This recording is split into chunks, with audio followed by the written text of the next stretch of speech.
It couldn't hurt.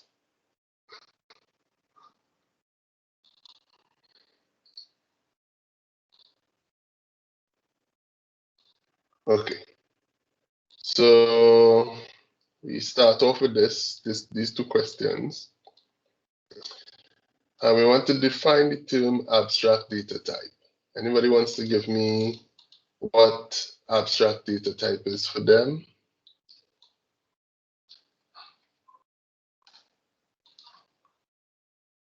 Abstract data type. What is an abstract data type?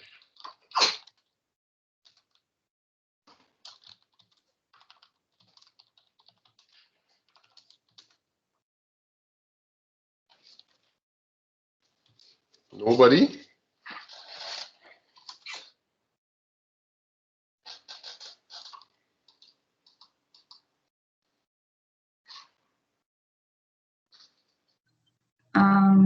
So it could hold like possible values.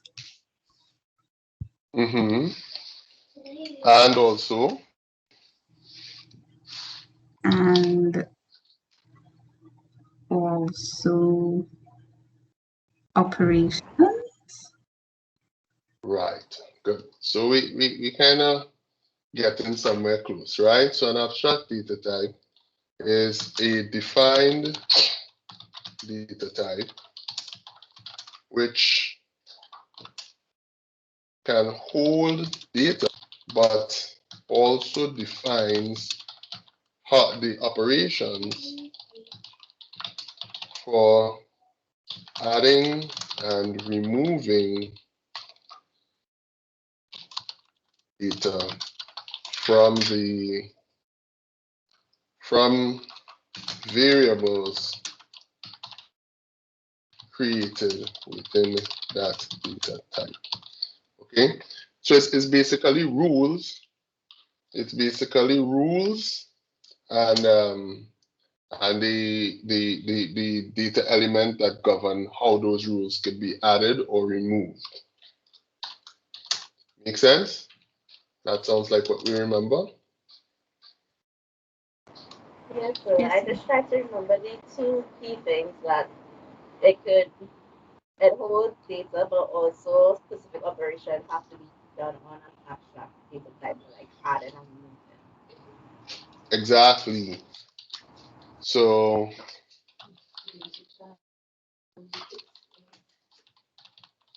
exactly, right? So your abstract data type is, you have to remember behavior along data and behavior, right? It's data and behavior. That's the most important things.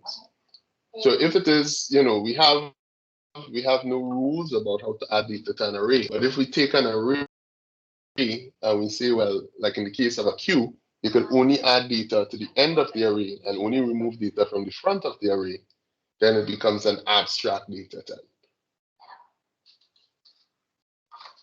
All right, so explain how the stack abstract data type is implemented. If we wanted to build a stack, what do we do? What do we do in terms of building a stack? A stack is, what are the rules governing a stack as an abstract data type? Last in, first out. Right. So to implement a stack, we would take a structure such as an array and indicate via a function or functions, right? Indicate via functions that data can only be added and removed from one end of the stack called the top. Okay? So the top will be recorded. Let me turn this down a little bit. Right, the top will be recorded, or the position of the top will be recorded in a separate variable, right? So this is how we implement that. We take data such as an array and we define its behaviors via function and say that data could only be added and removed from one end of the stack called the top. Okay, so if it is that we have the array, and the easiest way to think about it is, of course, to put it vertically, right? So this is our array for the stack, and we have the top. And of course, we could start with the top as -1, not referencing any particular position.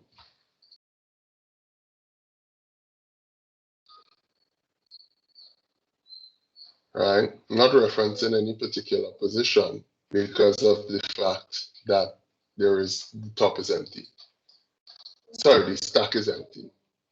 And if we want to add data, we have to first check to see if there is data inside, if there's space, to hold data inside the structure. And if there is, we will add data to the value on top of the current top. So if we wanted to add data, we will push information and it will push it onto the stack. So 10 will be here. And now our top value is going to be position 0. And when we want to remove data, right, we will pop data from the stack. And of course, that indicates that the value inside of top is going to go down and the value inside of the structure is going to be removed. Okay.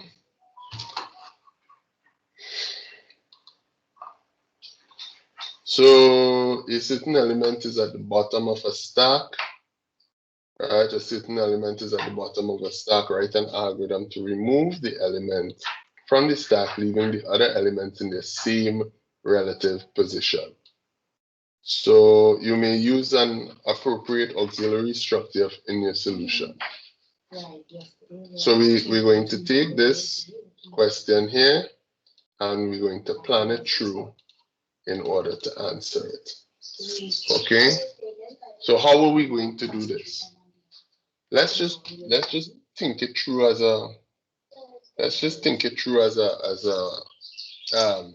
something to do, right? So let's say we have a stack with about 4 values. Okay, we have 3, 2, 7, and 9. Position 0, 1, 2, 3. And we want to get out this value and then put these values back into the stack that we have. So we want to take this value out of the stack, right? We have to write an algorithm. So look at what we're doing. Top is currently at position 3, right? The top indicates the position and not the value. How am I going to get these values out of my stack in STK? Right? How am I going to get these values out of my stack to get the value inside of 3 and then put these values back? So the goal, okay, so my target is to have the same stack structure, but it's 2, 7, and 9 inside of it. Any suggestions? How are we getting from here to here?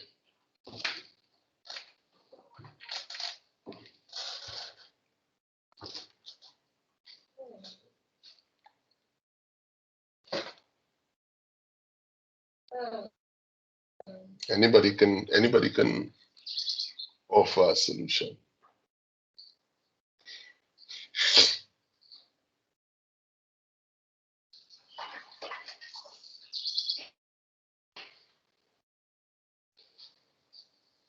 right?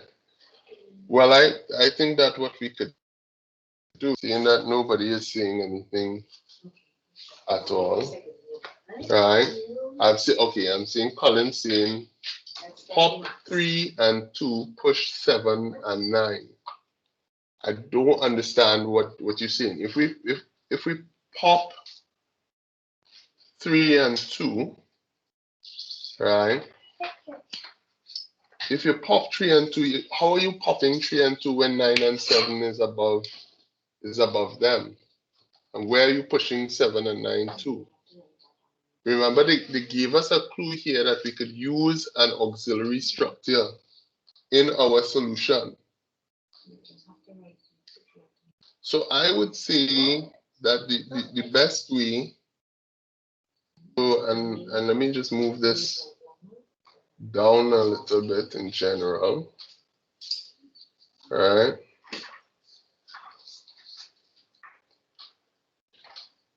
Okay, yes. Pop all of them and then push 2, 7, and 9 from there. Remember, that clue where they give us the auxiliary structure is the key. So I'm going to erase this here, and let's say we have a second stack. And what we do is we could put values of this stack into stack 2. So we push the values of stack into stack 2. So stack 2 will have 9, then 2, sorry, not 9 and 2, 9 then 2, then 3. Right? So we pop this, we pop the values stack onto the next stack. Okay? And then what you do is that you remove the value of 3. So you take the value and then you take the value of 3 off, right? Just this value alone. And then you pop these values back onto this stack. So you will push the 2 from here to there. You will push the 7 from there to here. And then you will push the 9 from there to here. And that's how it gets the values. Okay? So in terms of our strategy, right? We said that we will create a second stack.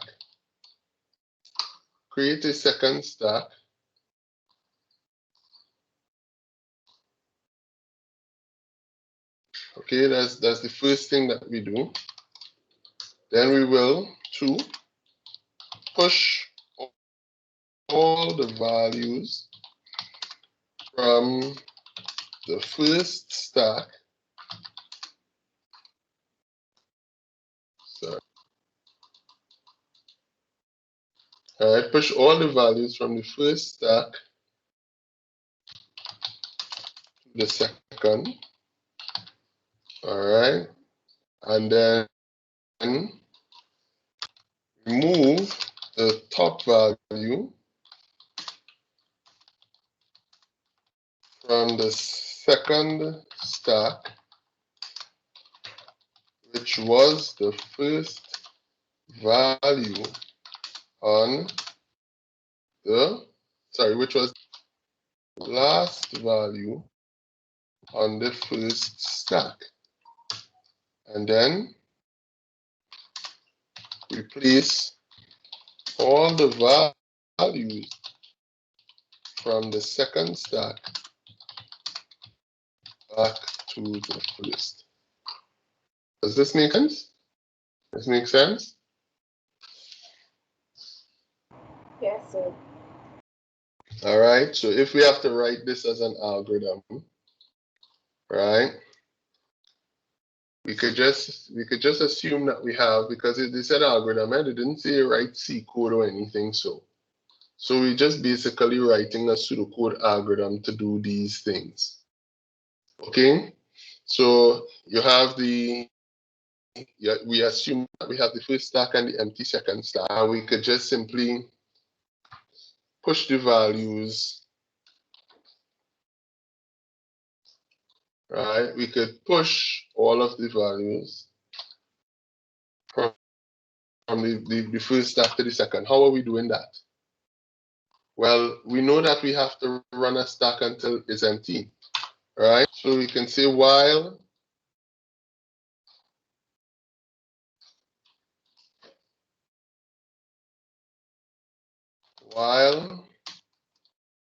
is empty,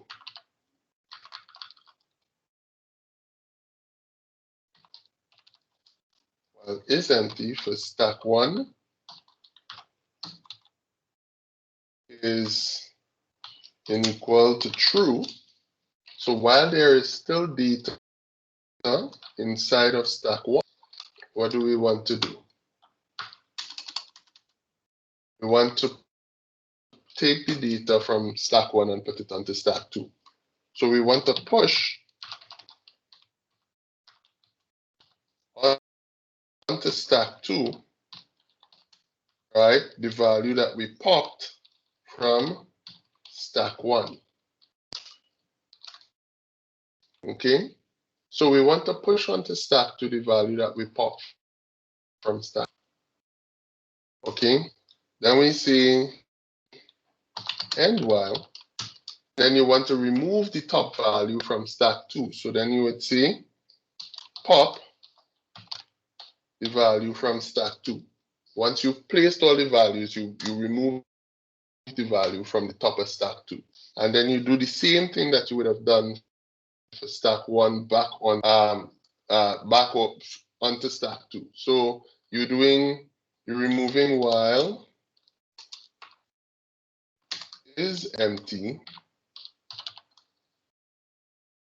stack 2 is equal to true.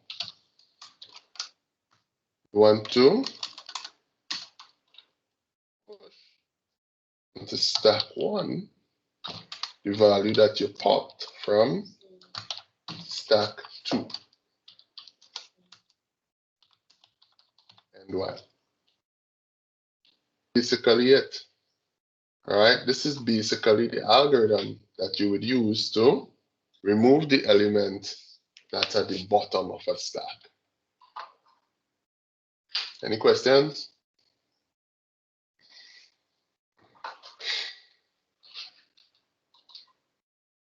Any questions? No, sir. No? Makes sense, right? All right, so we're going now, and we're going on to do the Q question. And the Q question says, assume that a queue implemented in a circular fashion is in the state indicated in the diagram below. Right? This question seems familiar. Right? Draw a diagram showing the queue after the letters L and Y are inserted. 3 letters are removed and the letters E and Z are then inserted. So we have these values inside of the queue. Right? We have these values inside of the queue. And the best thing to do when you have when they tell you that it's a circular queue, the best thing to do is to draw it as a circle. So we have 1, 2, 3, 4, 5, 6, 7, 8, 9, 10, 11 elements. Okay, so let's put 11 elements in a circle. All right, so we draw a circle, draw another. We have 1, 2, 3, 4, 5, 6, 7, 8, 9, 10, 11. All right. Okay, 11. 1, 2, 3, 4, 5, 6, 7, 8, 9, 10, 11. 12.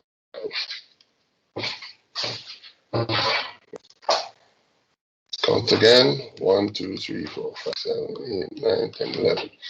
All right. And then values inside of it. So we put Q, L, we put M, we put O, C, R, D, S, and F. And this currently is the head, and this currently is the tail for this Q.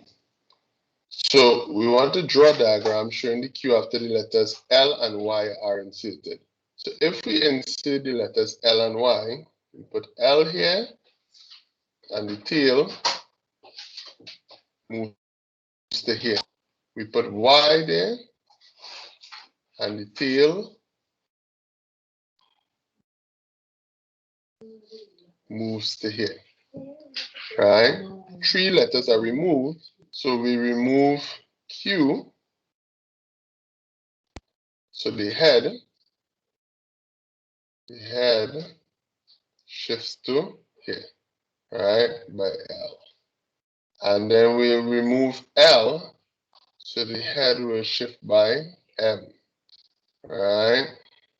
And then we will remove M as the third letter to be removed, so the head will move here. And then we want to add the letters E and Z. So E comes in here, and Z comes in here, which will move the tail pointer to here.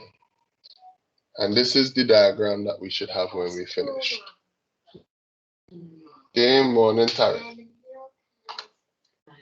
So this is what they were looking for in terms of it, right? So if they say draw, a circular Q, then this is out here. There's really no defined head and tail in terms of being able to like visually see it, right? It will this structure will loop around onto itself. Anybody have any issues with this question? Any issues with this question? Quick question. So,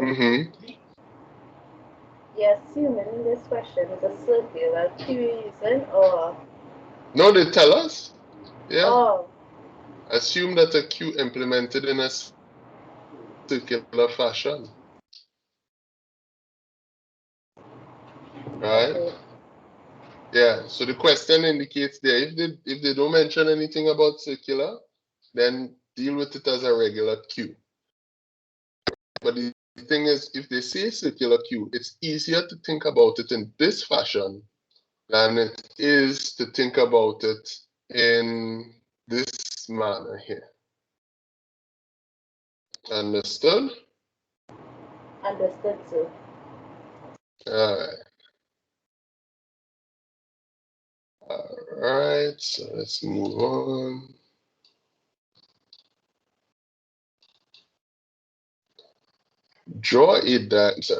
Describe how you would sort an array of n items using a bubble sort.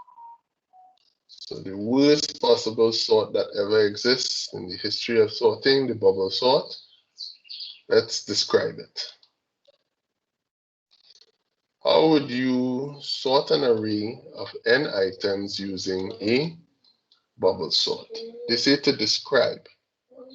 So let me just run through how the bubble sort works. Again, if we have 4 items in an array to sort, right? 9, 1, 3, 2. We have to sort these items. Essentially, you start at this position here, and you compare with what's next to it. And if it's larger than what's next to it, if you're sorting in ascending order, you swap. So you go 1, 9, 3, 2. The rest of items remain unchanged. But now you hold on to this second position, and you say, okay, what is after it? If what is currently here is greater than what is after it, you swap.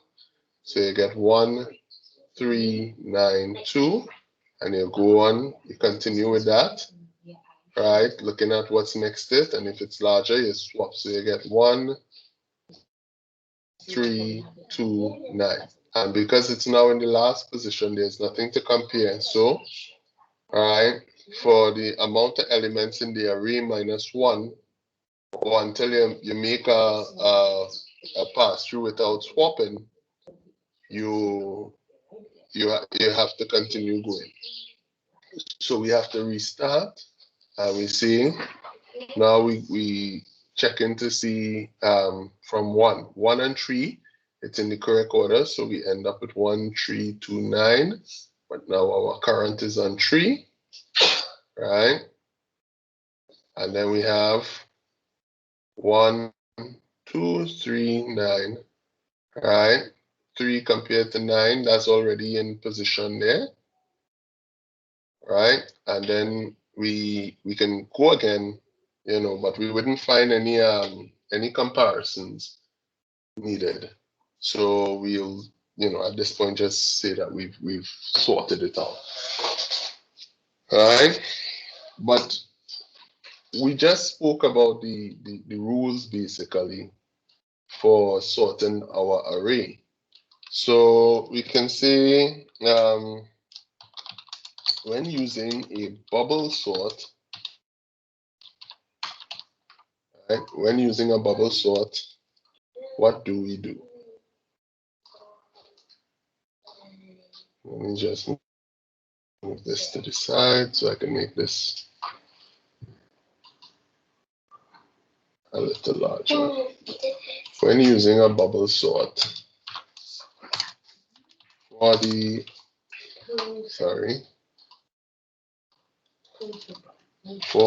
amount of elements in the array minus 1, you iterate the following, right?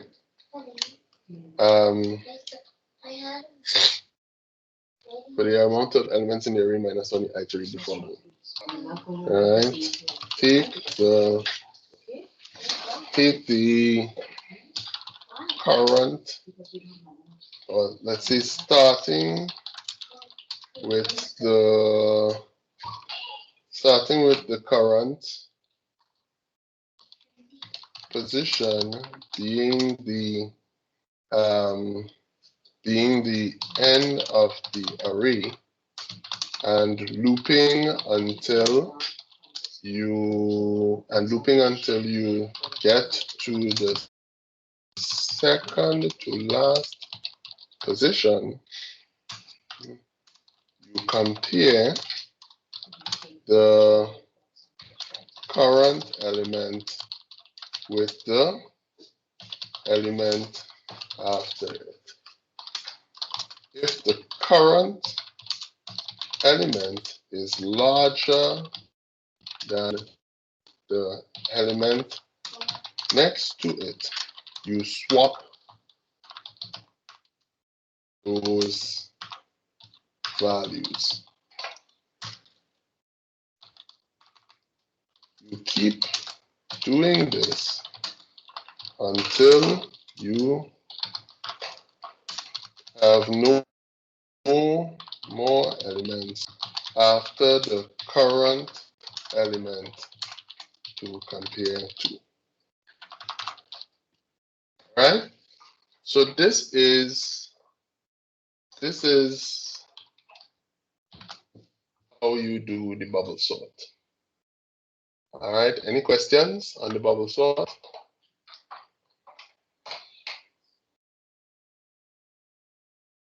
Any questions? Anybody have anything to contribute? Right? All right, fine. Okay, I find you all like especially quiet on me today. All right. You're like, where's everybody? Find everybody. A couple of you all well missing.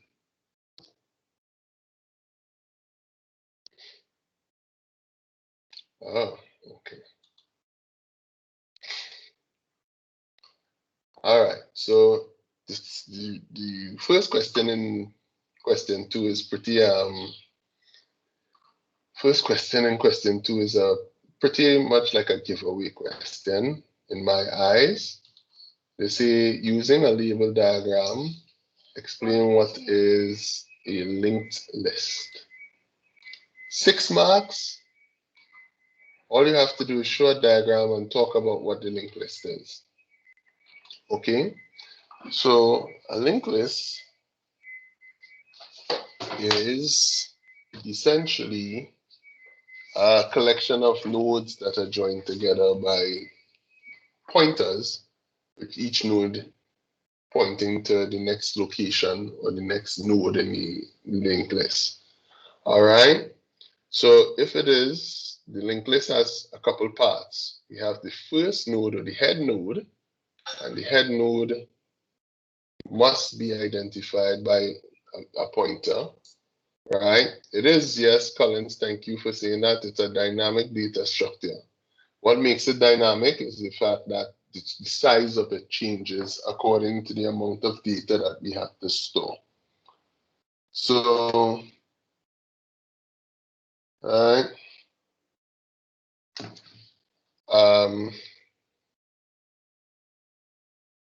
The head of the linked list is the node of the linked list has 2 parts. A part that holds data and the pointer to the next node. So this in total, right? This in total is the node.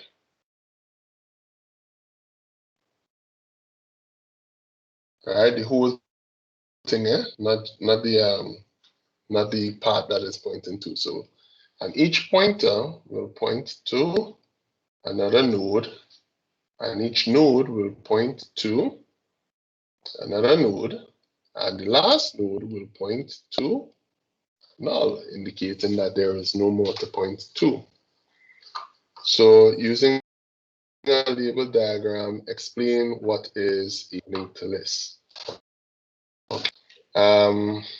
Using a label diagram, explain so what is a linked list. Right. So, and if we have to define it, you can see a linked list is a dynamic, and it's a dynamic structure which uses nodes which are made up. Let me put the word storage here. All right.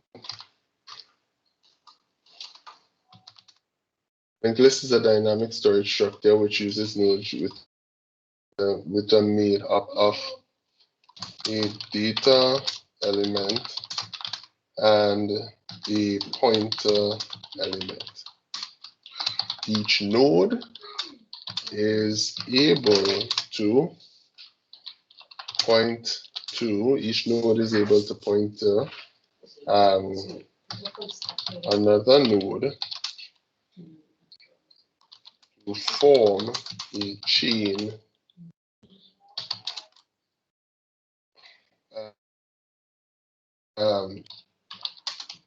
the last node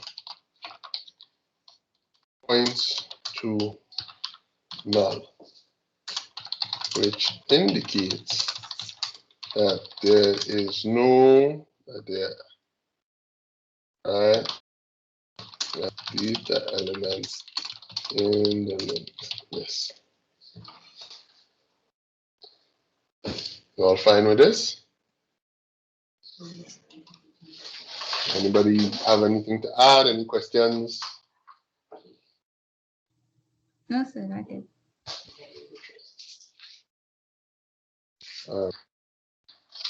Right. So remember the whole thing is the node, right? Not just the so maybe I will put the node in a different color, pointing to it in a different color. All right, and kind of go around. Okay, so the whole thing is a node.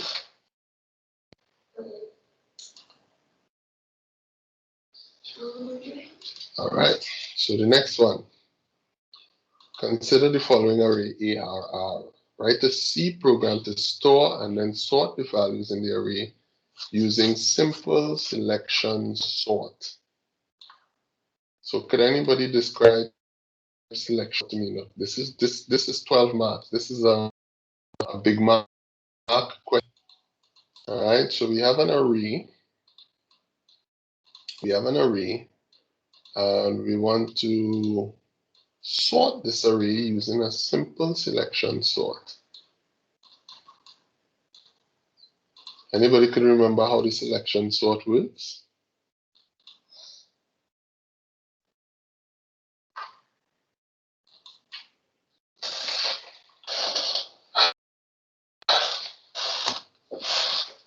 You know, the lack of conversation is going to make this listening to this as a revision tool, because you guys are going to listen and be like wow, every 5 minutes after he stops explaining, this kind of awkward silence where he always asks the question. Huh? Selection. Collins, I'm not hearing what you're saying. It's a selection sort, right? Yeah, selection sort. So you want to kind of just talk us through what your answer for selection sort would be? Just remind us how to use selection sort. Headley, we'd have to use more than the temp variable. You have to compare the initial value, in this case it's 3, to the next value, which is 12. Assuming we're going in ascending order. Yeah, assuming we're going in ascending order. If the next variable is smaller than the first variable, it will swap places. In this case, 12 isn't small. Oh, that's the bubble. That's the bubble you're talking about there. The bubble.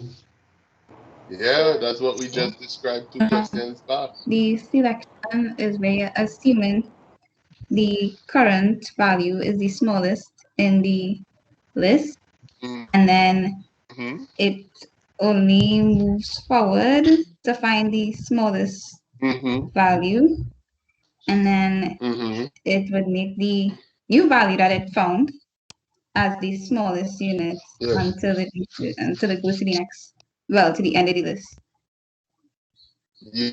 I think. Yes, that is the target. Right? So the selection sort, hey, and this is all I'm asking for. Right? So you see Zaria coming to explain the question and make my day. So I'm a very simple teacher, easy to make happy. Alright, so 3, 12, 9, 10, 5, 4. Alright. How the selection sort works as we appreciate the contribution, Collins. How the selection sort works is that we first take this value and call it the current value. We also take that value and call it the known smallest value. And we compare the current value against every other value in the array. If none of the other values are set, then we reach the end and we don't swap any values. But if any of the values were smaller, like in the case of 12, which we would see now, as it's going to become the current value, right? So 12, we establish 3 to be the smallest value. Then we move on to 12.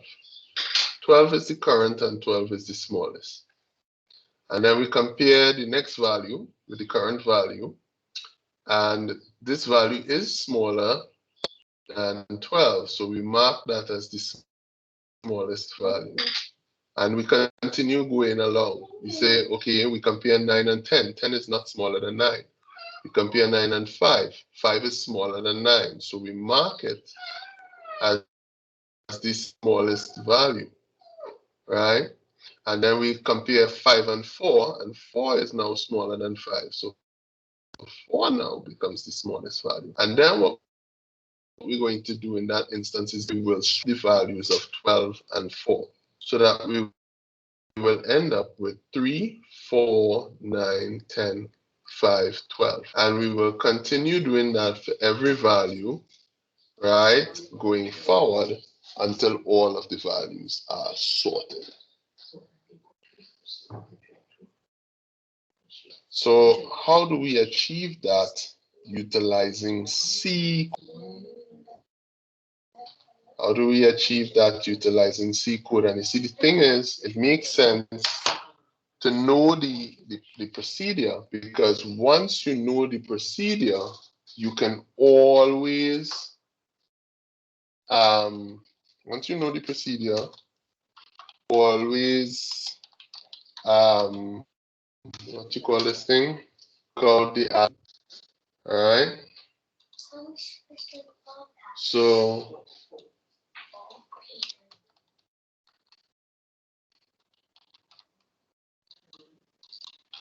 once you know the value, right? So, if we have the array ERR, right? If we have the array ERR, we can always start off. We starting off assuming that the size is 6, right? We're just using exactly what is given to us by the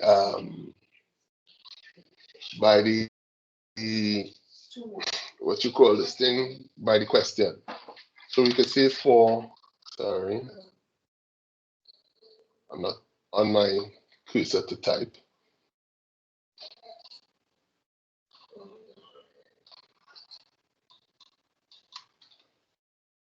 You can say for I is equal to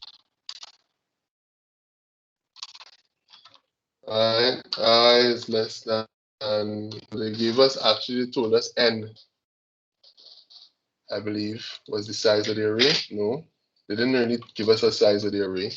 So we could use n as the size, or we could just put the word size there to represent a constant, or you could have used I is less than 6 because there are 6 elements in the array, right? And I plus plus. What do we want to do in this instance, right?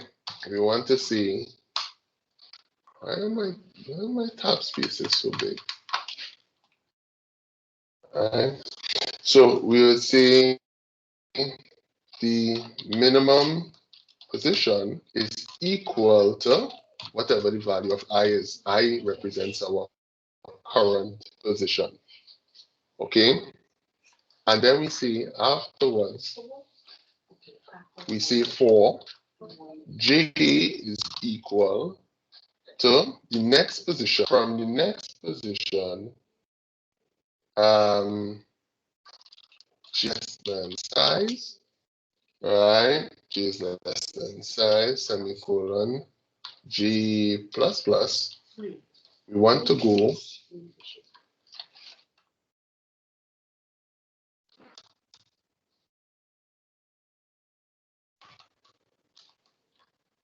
what do we want to do? We want to check if it is that from J go forward, if any value at position J is smaller than our known minimum position.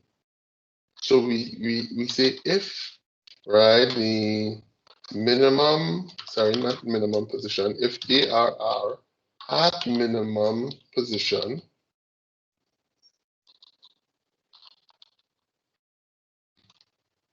if our minimum position is less than array at the at the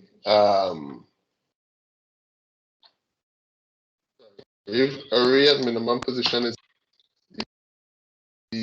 what is in array at position G. Right? So where we are currently at, moving forward, we're checking to see if it's bigger than the minimum position. And if it is bigger than the minimum position, then the new minimum position is going to be equal to that location right there.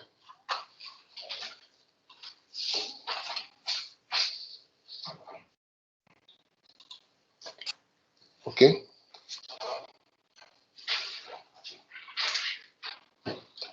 Understood?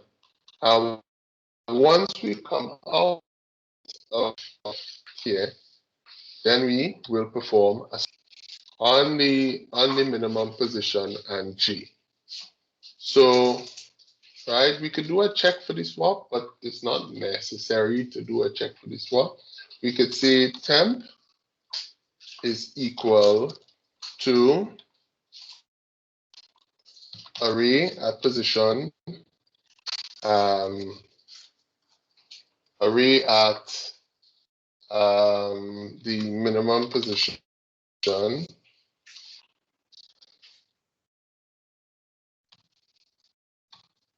okay. So array at the minimum position is where we found the smallest value. All right, we're going to take it. So let's say, for instance, in this case, we had 3, 2, 1, and 7. This is where the minimum position is going to be, right? And this is where our current position I is. And we want to swap these two values. So first we put minimum position into temp, right? So temp is going to hold the value of 1. That's what we did there just now. The second step would be to now take array at minimum underscore position and say that it's equal to array at position I. So we're going to take the value of 3 and put the value of 3 inside of, here. And now to be able to get the value of 1 inside of here, we have to go and we will say that array at position I is equal to temp.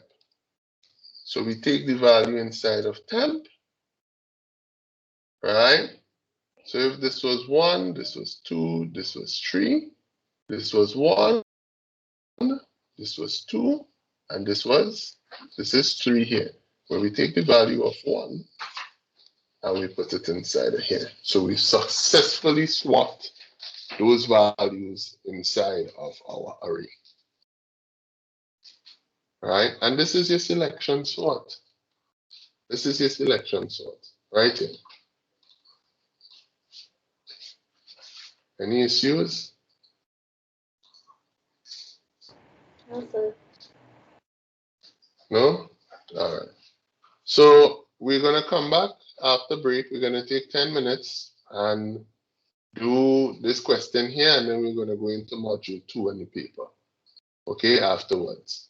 So we'll come back and we will explain what is involved after 10 minutes, explain what is involved in each of the following search techniques, and then we will move on to module 2. This is the last question. Any questions before we go on break? No, sir. No, sir. All right. No problem.